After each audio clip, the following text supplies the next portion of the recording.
pemerintahan Jokowi ini yang lebih fokus sebetulnya untuk bagaimana menyelesaikan Papua. Oke, klik tombolnya dan mari kita mulai Hots hari ini. Abang, saat ini kan Abang sebagai Ketua DPD RI untuk Komite 2 ya Bang ya? Iya. Sebenarnya fungsi dan tugas DPD sendiri itu apa sih Bang? Kita harus pahami bahwa fungsi legislatif atau DPD, DPR itu kan hanya melakukan 3. Pengawasan, terus membuat undang-undang, legislasi, kemudian anggaran, menyiapkan anggaran. Nah, DPD ini untuk periode yang baru sekarang ini, 2 fungsi yang sudah kita dapati, yaitu melakukan pengawasan dan ikut terlibat aktif dalam pembuatan undang-undang atau legislasi. Nah, di DPD RI itu dibagi dalam 4 komite. Komite 1, 2, 3, dan 4. Nah, kalau saya sebagai ketua komite 2 itu bermitra dengan 9 kementerian dan 2 badan serta 2 menko yang cukup padat, sehingga tugas DPD itu selalu melakukan komunikasi, undang mitra kita untuk melakukan mendengar dari mereka tentang program-program pemerintah secara berkala, kemudian kami melakukan pengawasan, kemudian kita bersama-sama dengan DPR membahas atau membuat undang-undang. Itu yang kami lakukan. Nah, karena DPD ini adalah representasi dari rakyat, bukan representasi politik, sehingga memang proses untuk mencapai anggota DPD ini lebih susah karena berbagai macam tahapan-tahapan dan itu dipilih oleh rakyat di satu provinsi. Jadi satu provinsi sesuai dengan undang-undang hanya memiliki atau punya 4 anggota DPD, dan keempat ini harus dipilih oleh masyarakat di seluruh provinsi, seluruh kabupaten. Kalau DPR itu ada per dapil.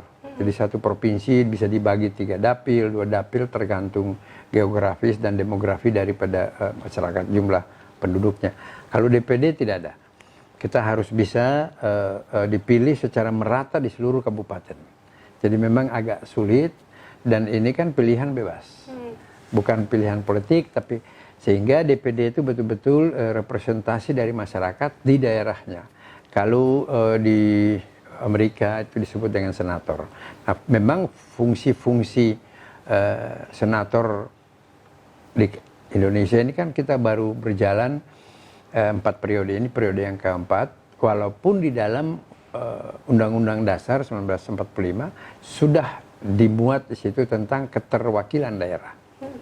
Jadi memang cukup berat. Nah, kebetulan saya bersama 3 teman yang lain mewakili Papua, dan apa yang harus kita lakukan, bagaimana kita bisa mendengar aspirasi masyarakat yang berkembang di daerah tentang tugas-tugas dan fungsi-fungsi yang kita miliki, kemudian kami salurkan ke pemerintah pusat untuk bisa diberi perhatian dalam program-program pembangunan ke depan. Oke. Ini kan berarti Abang ini dipilih langsung oleh masyarakat Papua.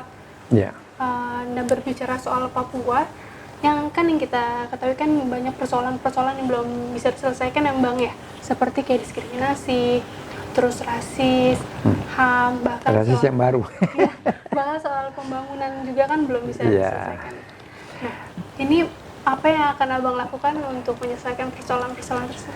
Saya kalau kita mau refleksikan ya ke belakang, bahwa sejak saya berada di DPR itu, yang saya selalu menyuarakan, mengkapitalisasi semua persoalan-persoalan Papua itu di tingkat nasional. Dan saya selalu berbicara tentang bagaimana kita melakukan tugas-tugas kami untuk mengkomunikasikan, mendialogkan antara Papua itu sendiri dan pemerintah. Nah, kita mesti pahami bahwa persoalan Papua ini bukan persoalan baru. Sejak tahun 61 berintegrasi dalam Negara Kesatuan Republik Indonesia, pada saat itulah mulai ada persoalan.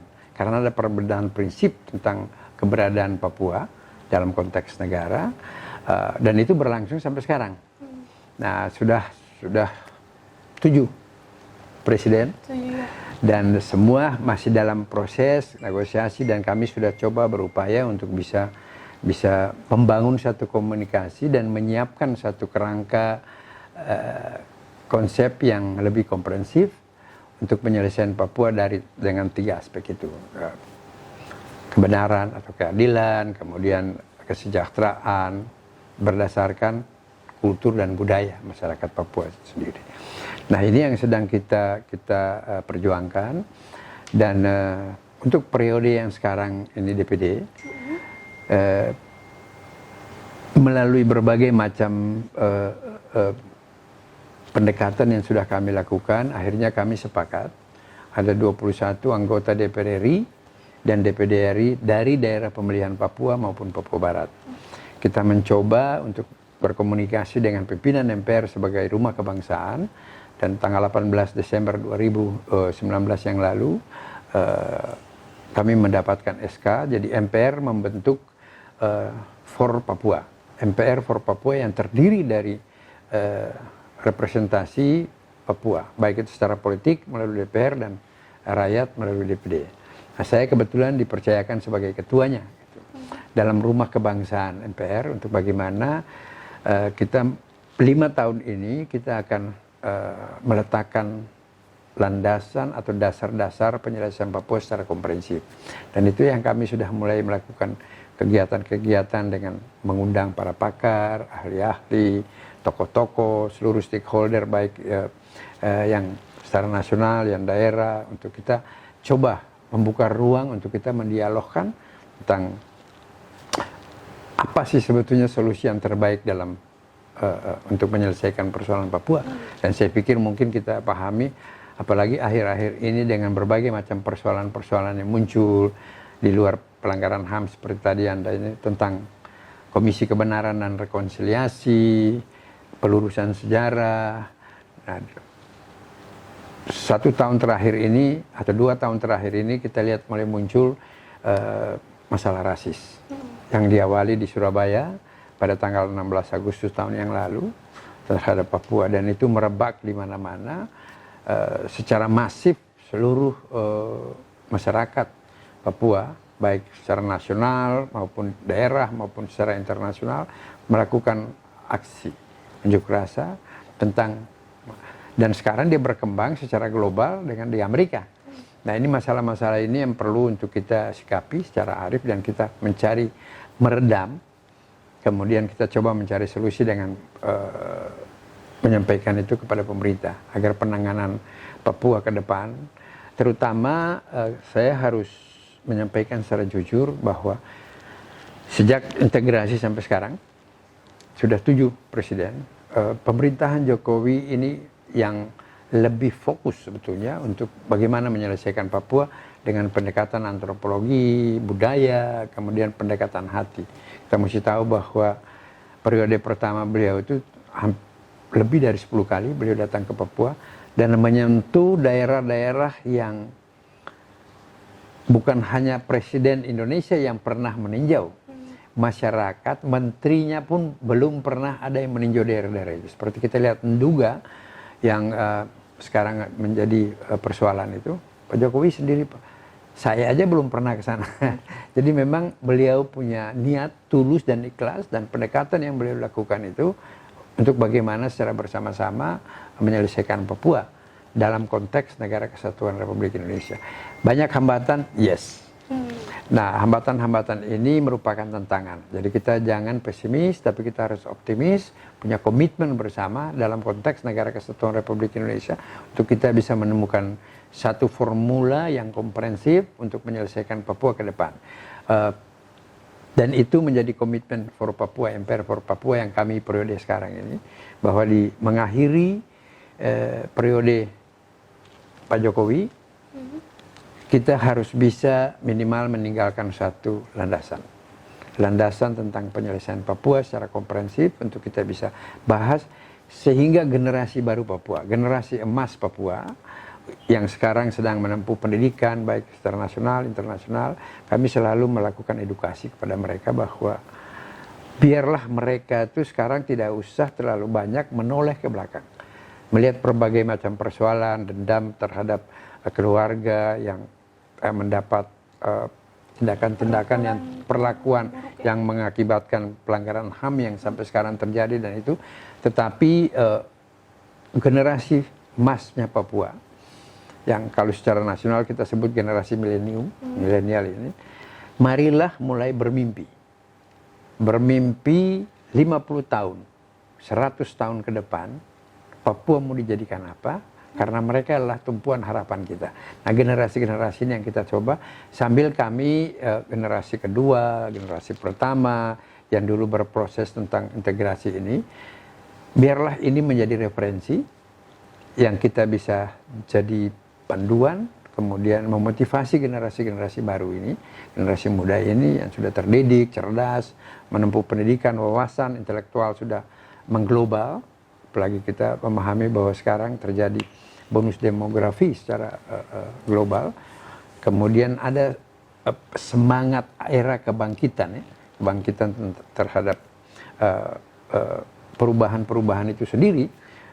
Kita tahu, nah ini bagaimana pemerintah harus mampu untuk memberikan edukasi terhadap masyarakat Papua tentang siapa. Ini kan soal identitas diri yang kita lagi mencoba untuk menggali itu. Memang masih sampai sekarang diskriminasi terjadi, pelanggaran HAM dari waktu ke waktu. Kita harus pahami juga bahwa di era kepemimpinan Pak Jokowi ini menurut Amnesty International terjadi pelanggaran HAM yang cukup signifikan. Dan ini belum pernah terselesaikan. Dan ini sudah menjadi beban pemerintahan Pak Jokowi di periode kedua. Karena dalam periode pertama ada 3 rekomendasi dari Komnas HAM dan sudah masuk ke HAM internasional tentang 3 kasus, dan Pak Jokowi berjanji untuk bisa menyelesaikan itu di era kepemimpinan dia. Waktu beliau datang ke Papua tahun 2014 yang lalu, pertama kali beliau terpilih, kemudian beliau datang ke Papua, beliau menyampaikan itu dengan memberikan amnesti kepada 5 tahanan politik, kemudian membuka ruang demokrasi melalui media, dengan boleh media asing boleh masuk, dan beliau berkomitmen tentang 3 pelanggaran HAM besar berat yang di Papua itu bisa dituntaskan dalam era kepemimpinan beliau ini. Ternyata mengakhiri periode pertama beliau sampai memasuki periode kedua sudah hampir 7 bulan, masalah itu masih menggantung, dan itu menjadi sorotan internasional terhadap bangsa itu tentang persoalan-persoalan pelanggaran HAM. Kemudian masalah rasis yang kita sudah tahu, dan keterbelakangan terhadap pembangunan infrastruktur. Kemudian yang penting begini bagi Papua, bagaimana kita membangun sumber daya manusia Papua untuk bisa mengisi proses pembangunan Papua secara utuh ke depan dalam konteks NKRI itu. Nah, ini yang perlu kita harus mengkomunikasikan itu sehingga tidak terkesan ada diskriminasi. Iya kan, Anda sendiri bisa saksikan kan, mau jadi apa saja. Tidak ada orang Papua yang bisa jadi pejabat di daerah lain. Tapi Papua adalah miniatur Indonesia. Semua ciptaan Tuhan secara umum, secara khusus bangsa ini ada di Papua. Seperti kaos yang Abang gunakan ya? Ya, karena dia memiliki surga kecil di bumi, kata Jokowi sendiri juga. Kemudian dia memberikan satu harapan untuk kehidupan manusia yang mendiami tanah itu dengan sumber daya alam yang begitu besar, yang memiliki semua yang dibutuhkan oleh kehidupan itu ada di Papua. Tinggal bagaimana memproses itu dengan jumlah manusianya yang cukup sedikit. Kita tahu Papua itu secara geografis luasnya 3,5 kali Pulau Jawa, secara demografis penduduknya hanya 3 juta, hampir 4 juta lah. Dengan hasil kekayaan yang kita bisa lihat melimpah, ini kan karunia Tuhan. Mendiami tanah yang penuh dengan susu dan madu untuk bisa menghidupi umat manusia ciptaan Tuhan di atas bumi Papua. Oke, jangan lupa klik tombolnya dan sampai jumpa lagi di HOTS berikutnya.